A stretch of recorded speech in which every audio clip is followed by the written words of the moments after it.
Hello, everyone. Breck Maxon here, Business and Finance Advisor with the Native American Development Center out here in Bismarck, North Dakota, 2403 East Thayer Avenue. Today, we're having a Entrepreneur Spotlight webinar. And with us, I have Mr. Andrew Antell, or otherwise known as the Big Brown Guy. And I'm going to have him come on today and just talk a little bit about his experiences with small business, where he's been and where he is now and where he wants to head to. So with that, Andrew, welcome aboard. Glad to see you here today. Hey, nice to be here, Breck. Yeah, wonderful. So we'll just let everybody know, Andrew's a client of mine here at the center. I work with him. I work with a lot of our aspiring Native entrepreneurs in the Bismarck Mandan and statewide as well. You know, working with them on their small business plans, just general business counseling. We also have a micro enterprise loan up to $20,000. So, you know, talk is cheap. You know, if you've got an idea and you think it can fly and you think you can put a business plan together with my help, of course, definitely it's worth your while to come on down to the center here and visit with us about your idea, your small business plan, and we'll try to help you out. Like I said, we have that small business loan, so yeah, we can turn dreams into reality here, most definitely. You just got to get by our loan officer and the loan committee. But hey, you put a good enough plan together, anything's possible.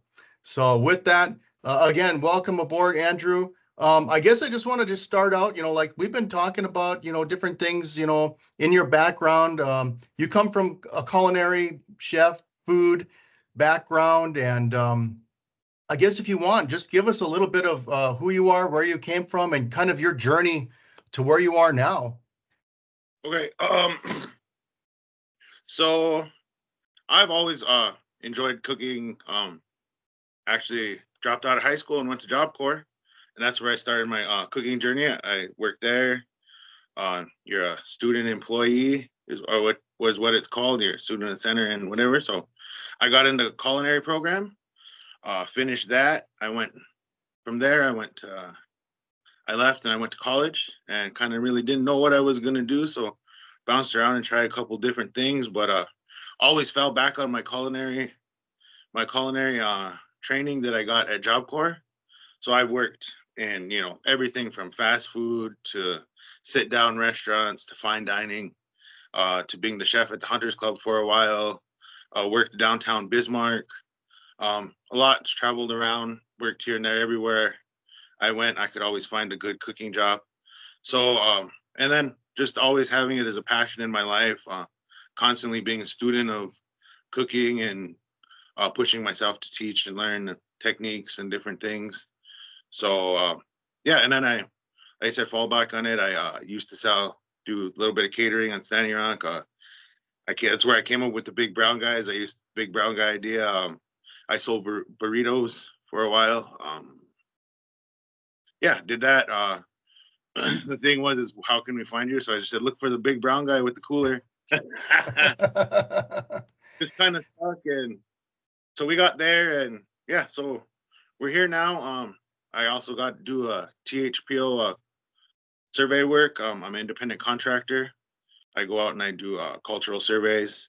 So within that, I've been learning about like our plants and different things, and have picked up a few resources, and I'm teaching myself that. So that naturally led to like the food sovereignty stuff, and getting interested in following like the Sean Shermans and the Brian Yazzies and like the Linda Blackout people, like where they're getting into that. So where I'm taking my technique now, recently got involved with BHS, Bismarck Public Schools, and they had me come in and fill in and do a culture. They didn't have no one to come in to do they have a cultural cooking class or world class, and they had a Native American unit, and they wanted me to come in and do soup and fry bread. And I was like, well, that's really not Native American food. That's survival food. So I came up with a dish that I did for myself, using native ingredients and traditional indigenous ingredients from North America. So I came up with the sweet potato hash dish. Went in with the kids, taught talked with them a little bit about that and colonialism and how it changed our diet as Native people. And it's kind of been snowballing into this thing where we're starting a cultural cooking club now. I'm going to be going out and doing my sweet potato dish at Indigenous Food Labs, make a video out there with them. And yeah, so it's snowballing. Like I said, we were working on maybe a food truck before, trying to get a restaurant going or something like that. But then now it's like, maybe I can get into the speaking and learn these, put my two jobs together, you know, the cultural preservation with my passion for cooking and move forward. And like I said, I'm also looking for mentors because I'm starting this journey, and we're starting with the cooking classes. We're also doing I'm also working. I have a project that I'm working on. We're gonna start coming out with some TikTok videos here soon, where I'm doing a glow up boxes. So we're taking the pantry food from the local pantries, and I'm kicking up the dishes and making real cheap meals for like under 10-15 bucks that can feed families of 5 or 6. Oh, wow. It goes online, yeah. So I'm also Okay. trying to follow the new generation of these kids and influencers, where they're using TikTok and social media to boost their stuff. So I'm looking to get some higher production, and so like when we come out with good quality videos. I'm looking into possibly getting merch, and also I make all my own spices and sauces. So I'm looking into different branches to try to start that, so we can start maybe using the TikTok shop to sell my spices and seasonings and things too, and get the big brown guy really going. It's, and you've been a client of mine now for what, about a year and a half or close to 2 years, and we've had lots of discussions and lots of ideas. And, sometimes it's just a matter of timing, and it just seems like it's your time, right? Just turn the keys and let's rock, get going on this, on all these ideas that you've got, and everything's just kind of fallen into place for you. So I'm really, really happy for you here. And I know you've got me in your corner, and definitely excited for all the cool things that are on the horizon for you. So I'm there with you, buddy. Oh yeah. Like I said, it's been a whirlwind. Actually, it was like we spent almost a year kicking around ideas.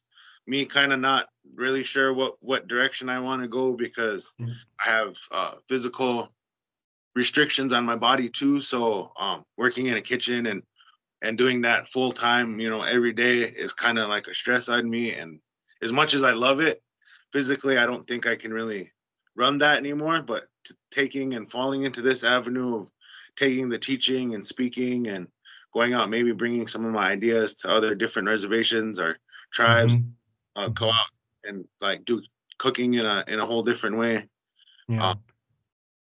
I believe the possibilities are endless for you, and in this day and age, of social media, just the internet in general. And I remember, when we were first meeting, you were telling me about how you were making the videos, and you were also taking orders from home, right? You had kind of a following. I remember you said you had a following of people that, special dishes you had, people would put orders in.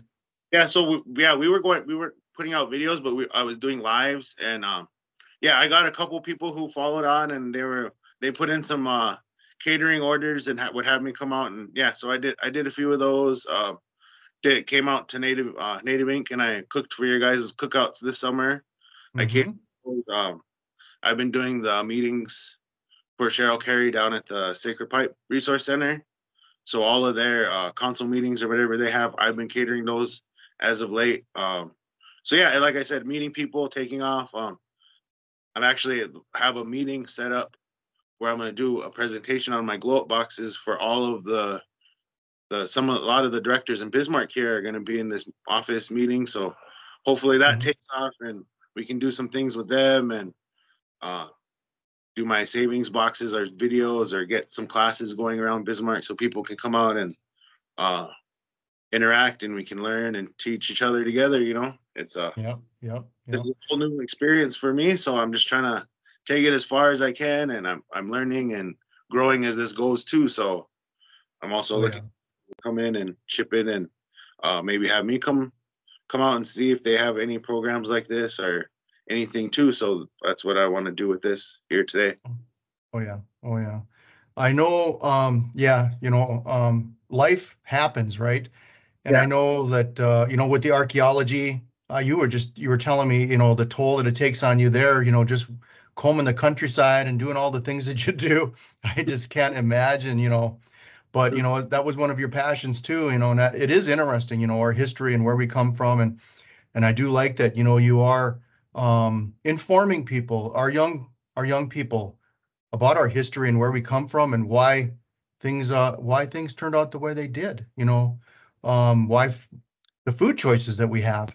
And in terms of our food choices at the reservation level or even here, off reservation, I mean, what do you, in terms of healthy cooking and whatnot, what are some of the choices or kind of dishes that you could, you know, espouse or tell, non-natives about, hey, these are healthy dishes, come take a taste. So like I said, is I'm just now kind of indulging into the whole food sovereignty and stuff here. So I Hmm. this sweet potato hash. Um, when I went out to Minneapolis recently, got sent home with some ingredients. So I've been messing around with wild rice and wild rice, like a wild rice parfait was Hmm. a dish that they gave me. So it's like the fruit and berries and stuff, but instead of using making like a wild rice pudding. Hmm. Ooh, that Yeah, sounds good. I'm interested. yeah, yeah. Oh That yeah. one, that was a dish there. There's a couple different real interesting things and I've been kicking around ideas with different people. And like I said, is I'm getting into this type of cooking. I come more from the restaurant style, home cooking. My at home, my what would you say? I like to do elevated home style cooking, so that might not be that the healthiest, but I'm trying to learn this food sovereignty, and I've been asked to come in and do these different things. So like I said, I'm evolving with the game here, and Yeah. Oh yeah. I'm putting my work in, and I'm doing my my research, and hopefully here soon we'll hit the table running. I'll be going out this summer and learning how to do foraging and different things with the indigenous food labs. Like I said, I'll be working with them here soon, and so we'll take what I want. Hopefully, with the next 6 months, take everything that I'm learning, and we'll be able to package it up and bring it out. And Hmm. Hmm. so, what we're working with the students here at the school um, is getting this whole thing together. We're learning together. I'm taking what the students want to learn, and see what we can do. But as in far as switching and adding in indigenous ingredients like Hmm. birria tacos is one thing that we're one of the dishes that we decided we're going to come up with here. So that's something that I'm going to be working on. Homemade. Awesome. We'll do the buffalo. Awesome. Yeah, yeah. That's that okay. And I have to say, I mean, since I've known you, I mean, I just think you've got that entrepreneurial spirit in you, especially when I listen to you talking about, just making dishes out of your head, just things that just kind of pop into your head and you just want to create. And that's part of, being an entrepreneur, having that ability to on the fly think of things on your feet, coming up with dishes. I almost could see you on an episode of Chopped. You know, here's a basket, make something good with it. I could see you on a show like that. The crazy thing is like you say that is because growing up on the res and being a chef and stuff and cooking, some of the things I couldn't go to the store and get right away. You know, Hmm. there was limited access, so like I would have to think it up in my head 5, 10 different ways. And then when I got it, it was like, all right, cool. This is my one shot. I can't mess it up. So that was kind of how it came to be. So like, I'll sit down and before I even get in the kitchen, I'll run through now, and it's like a Rolodex in there. Hmm. Yeah, I can just throw Oh this yeah. there. And like I said, doing these glow up boxes too, taking the videos and taking, and those ain't the best ingredients either, best food, processed everything, but sometimes it's all we have. And Yeah. but take that and take it and make it turn into something really delicious and looks pretty at the same time. Hmm. That takes creativity and you know not a lot of people can do that, but I can teach people how to do that, you know. Hmm. Hmm. Do you have any, whether it's family or not, other influences, on your food journey here, your cuisine influences? Are there any other influences you want to talk about? As far as my family is, I think I come from a family of cooks. My grandpa was a cook in 48s. He had a little and he was also very entrepreneurial too. He had a small was a tasty freeze truck back, Oh, back in the day. Yeah, everyone you when I cooked, you know, your grandpa used to go around and cook too like that. He had a tasty freeze, and my grandma and him, uh, my uncle Maurice, he's a very good cook.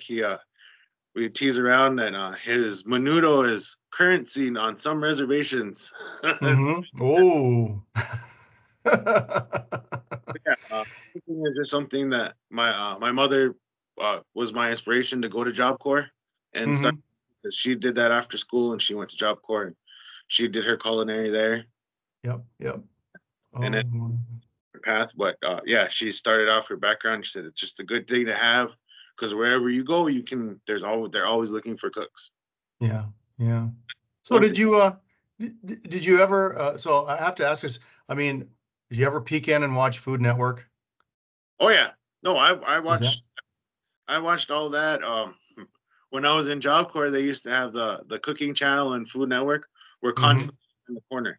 So Oh. like if you weren't cooking or doing whatever in the classroom, you could sit there and watch that. If you were all caught up, um, they had like the teacher. She had episodes on record. I grew up Hmm. in Emerald. You know the whole BAM. That was all when I was in high school and stuff. Yes. Oh yeah. Um, Emerald. yep. And Did you have a favorite? Did did you I have have? a favorite chef? I probably liked Emerald because I really do. Pastas are some of my favorite things to make. And Hmm. then as I got older, I like watching Sean Brock because he does like he was like the Southern Revival chef, and he's bringing back older recipes and things like that, like a more of a cooking Hmm. style. That's mine. Is I like to take home cooking and just put a little technique in it and a little love and kick it up to something different. Oh yeah. Oh yeah. So, I grew up on Standing Rock. I'm enrolled MHA, but I grew up on Standing Rock down by McLaughlin, Little Eagle area. And one of my fondest memories, commodity cheese. Do you Oh yeah. ever integrate commodity cheese into any of your dishes? Oh, I actually oh there's nothing should changes commodity cheese. So my favorite is a big fat cheeseburger with a big chunk of commodity cheese on Oh man. the Yep. ounce in the world that melts like it. That was like a currency on the reservation for us. Oh yeah. Oh yeah. Getting a block of cheese from somebody. Yeah, that would be yeah, definitely, definitely. So, but where are you headed in the future now? What are we looking at on the horizon? I know you mentioned a few things. I know. Okay, so maybe elaborate. I know you'd mentioned going to Minneapolis. If you want to Yeah. elaborate a little bit more on that. So I went out to Minneapolis early last month, and I Hmm. had a little meeting with Linda Blackout. She informed me that they have a classroom kitchen at the Indigenous Food Labs. So if you're a chef, any chefs with native indigenous ingredients can come out and work with them with their program. It's an unpaid job, but it's a resume experience, and it's you Hmm. videos with them. They put it on their platform, package it up for you to help you put it on your platform. So it's exposure. You know, you got to go out there, you got to learn some things. Like I said, is I got uh, approached by BHS to do Hmm. these practice. So that kind of set me on that wave there because before I said, like I said, is we've been kicking around like a food truck or some kind of a restaurant where we were talking about Hmm. possibly doing burgers and my burrito stuff or even my funky stir fry things I do. Uh, Hmm. So, because like I said, I like to do the crazy kind of like TikTok-y videos and things like that at home. And this is a whole new direction for me to try to step in and learn this. And I see like where I could take my technique and my skill level, and if I can learn these ingredients and just get a little bit of experience with these guys, I can take my spin on it, and we can do like healthier, not healthier, but still unhealthy. No, or you know what I mean? Flavorful. Yeah. Where it's not the standard healthy food. Mm-hmm. You were there the day I brought in the sweet potato hash. I've seen it and I've tasted it. It's awesome. Yes. So Mm-hmm. like that's one of the dishes where it's healthier, it's nutrition packed, but there's also kind of a high calorie dish, but you wouldn't need as much, but it's very nutritious. It's a healthier unhealthy choice. Yeah. All the nutrients are there, everything like I said, and that would be something that would be an alternative. I actually came up with that dish as an alternative to my favorite comfort food in the world is fried potatoes and hamburger. And when I was a diabetic, I couldn't eat that no more because my sugar would just shoot sky high. So Yeah. mix sweet potatoes with the purple potatoes, and Mm-hmm. adding in the squash and the beans and mushrooms and all the fibers, things Yeah. actually, cut deads down your glycemic index, so you don't have that spike. It's a lower sugar raise throughout the day. Yeah. Yeah. So it's like You I said, you MacGyvered it into a little bit healthier option, huh? yes, I did. So I know what I've been doing because also this is like I've been on a weight loss journey too. I'm down in the past 2 years over 100 pounds, and Congrats. I took my blood sugar from being a 14.5 something to where I'm under, down to like a 6, You're in the right? safe zone. Last checkup, yeah. So where I'm out of the safe zone. Awesome. Also by adding these cool menus and these little hacks like that I'm picking up and learning on the way here. So Yeah. Yeah. those dishes that I'm trying to package up here, and we're going to figure out how we're going to drop them. If we're just going to put them on TikTok, or someone brought me up is maybe even using the OnlyFans Platinum and do videos on Mm-hmm. TikTok and then Yeah. charge a monthly subscription, and then you get a detailed with the recipes and do Mm-hmm.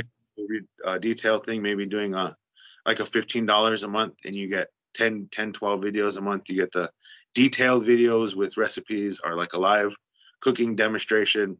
We Mm-hmm. can post those, and then just do the quick edit so you see what you're getting every day on TikTok. You know what I mean? Yeah. Yeah. I could see a lot of people buying into that. They're getting value, definitely, with all the knowledge you're going to impart to them, and it's fun. People, I think, it is kind of a cool thing. My wife and we're trying to eat less out and do more at home together, cooking, and she's kind of well, you know what she does? We together, or she will find interesting food hacks on YouTube, and Yeah. she'll shoot the link over to me to just check it out. Oh my God, that looks awesome. Let's do that tonight. Yeah. So, oh yeah. And this might not be the most healthy option, but dang it, they look really good to eat, So, And oh yeah. and the cool thing about it is when you make it at home is you can control your salt levels, you control your fat levels. Yeah.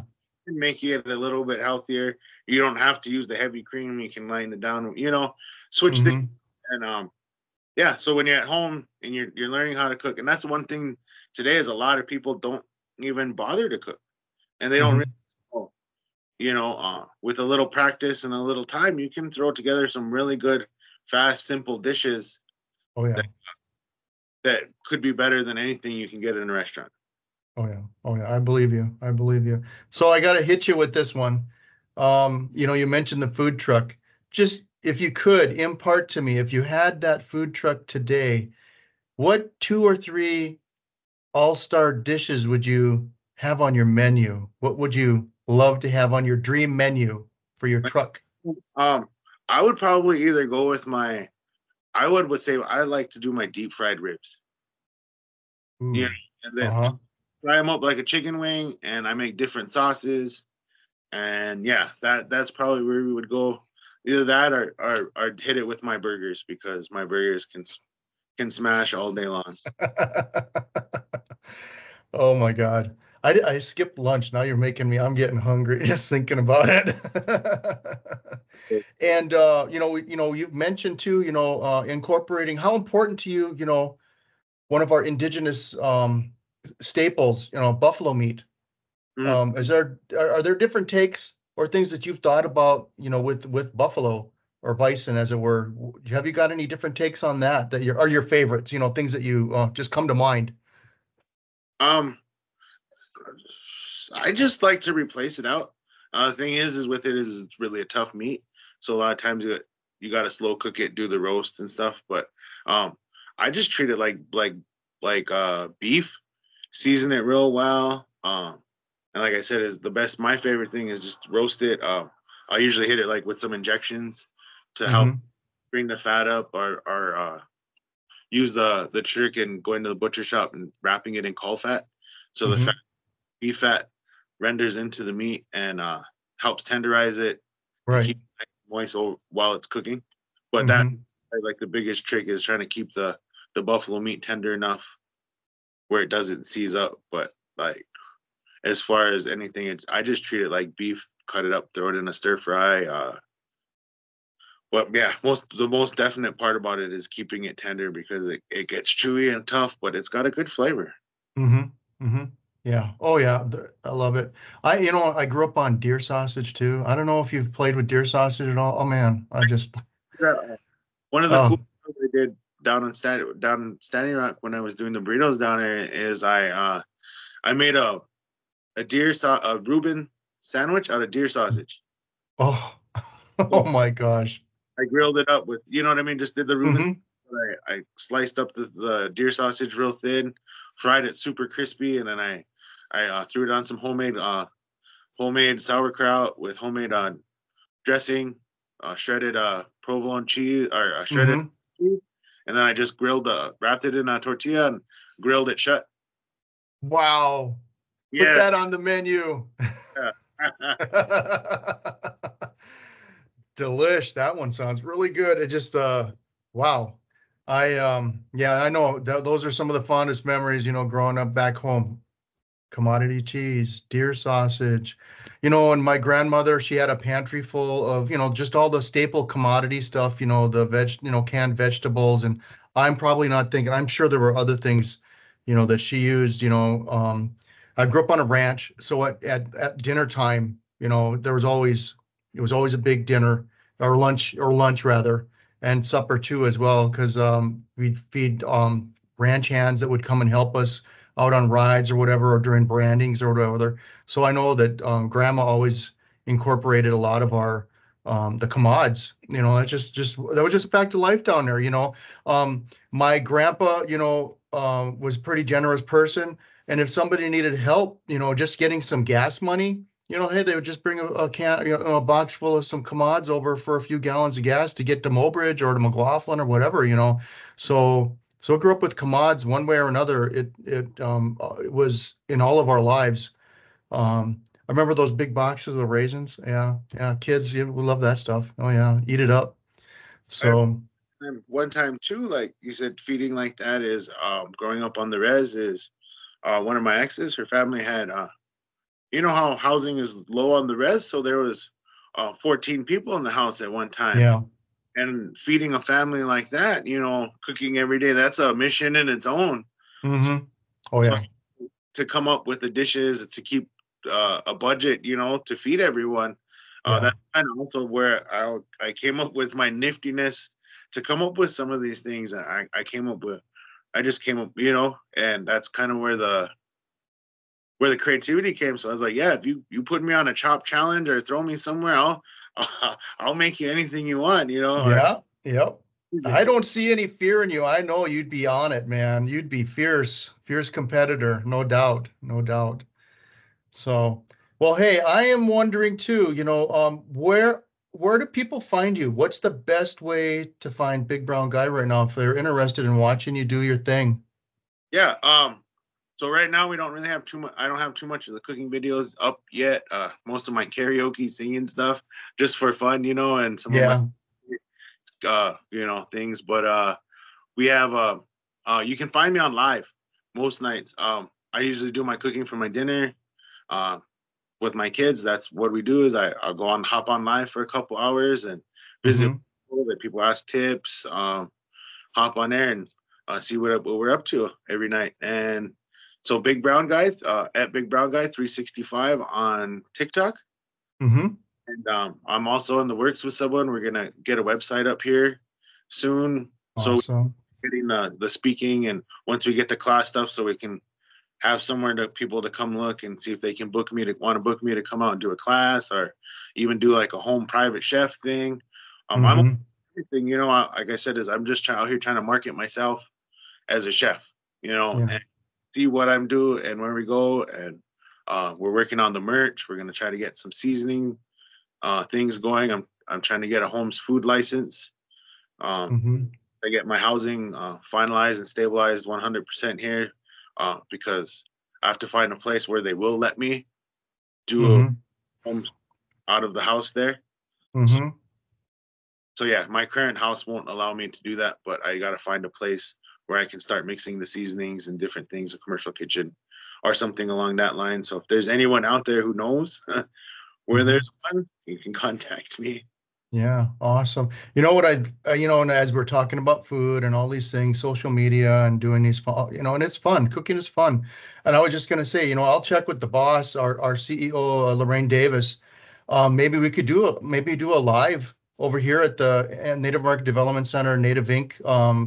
At our center here, and let you turn you loose and do some cooking for us. So, you've been here quite a few times, it's like a family here. It's very community oriented. We get lots of families and individuals that need help down here at the center. And yeah, maybe we can do some kind of food event here live with you on Facebook or whatever. We'll work the details out. We'll figure something out if I can get the approval. Yeah.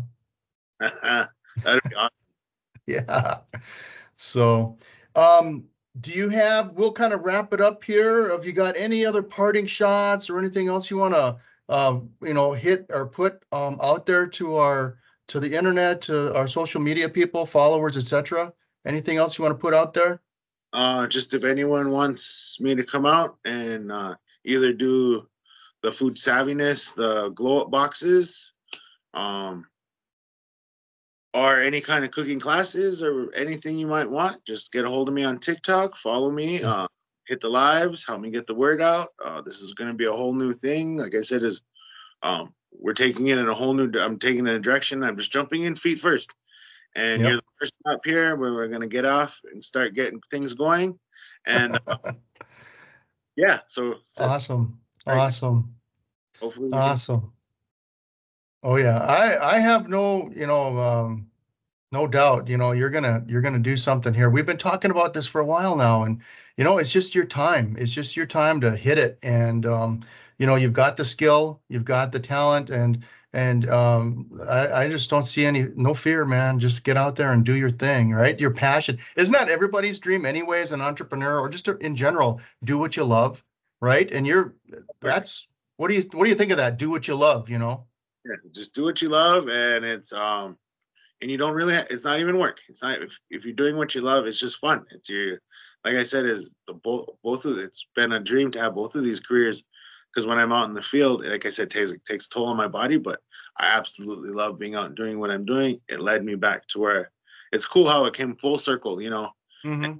and just don't give up, really, because I Yeah. had my ups and downs. I walked around with a bucket full of burritos, and now I'm here, and I'm getting paid to teach classes, and and we're gonna hopefully get this stuff going and the videos, and yeah. So just don't give up on your dreams. Keep pushing.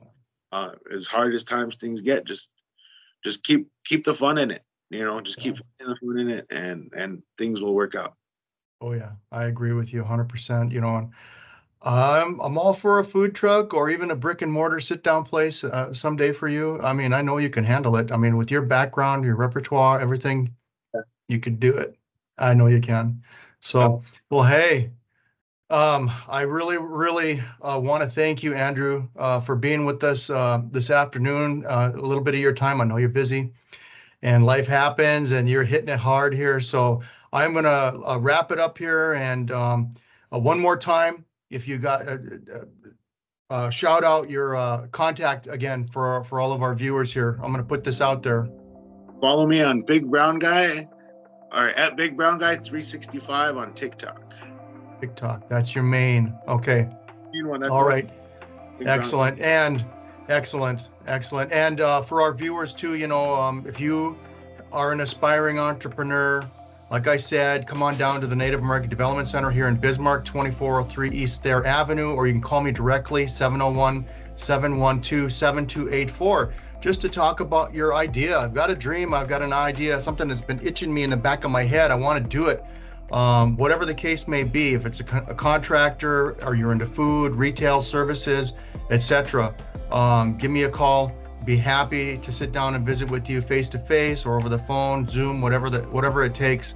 If it takes putting together a business plan, we'll help you out in that regard as well. And the neat thing about the center here is we do have the capacity to help, make those dreams come true with the micro enterprise loan. So with that, I thank everybody. Like I said, reach out to us if you've got any questions here at the Native American Development Center /Native Inc. on the other side. So take care and have a great day. Bye, everybody.